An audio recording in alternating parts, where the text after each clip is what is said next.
il y a une mathématique du marché, mais c'est pas.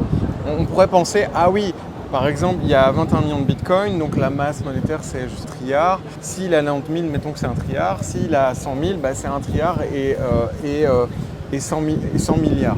Voilà, par exemple. Mais c'est pas comme ça. Ils n'ont pas dû injecter 100 milliards. C'est la valeur que les gens sont prêts à payer. C'est tout.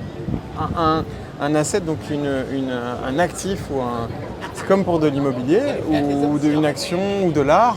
C'est juste il y a un marché à partir du moment où il y a un acheteur qui est prêt à payer pour ce prix-là. Il suffit qu'il y ait un acheteur. Alors s'il y a beaucoup de bitcoin, si lui il part, il est d'accord de l'acheter à 110 000, mais après il y a quelqu'un qui veut plus, bah, il retourne à 100 000 par exemple.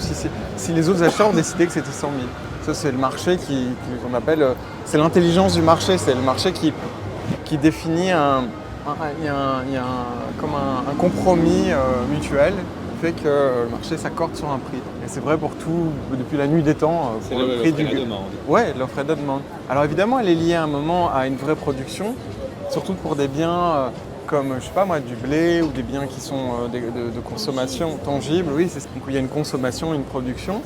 Mais même, il peut y avoir de la spéculation dessus avec des options, des reventes. Par exemple, le concept d'option date des Romains. Les Romains achetaient des options sur le blé pour pouvoir financer les campagnes militaires, pour être sûr pour nourrir les légions à un certain prix. C'est des concepts très très vieux de finance. Mais voilà, mais donc pour revenir à ta question, bah, j'ai acheté du Bitcoin, je crois, la première fois, c'était en 2016. On parlera peut-être des super cycles après. Et donc c'était en 2016 et là le Bitcoin, je me rappelle encore le voir à 300 $. Je m'y intéressais parce que là je commençais à m'intéresser à une autre crypto qui s'appelle l'Ethereum.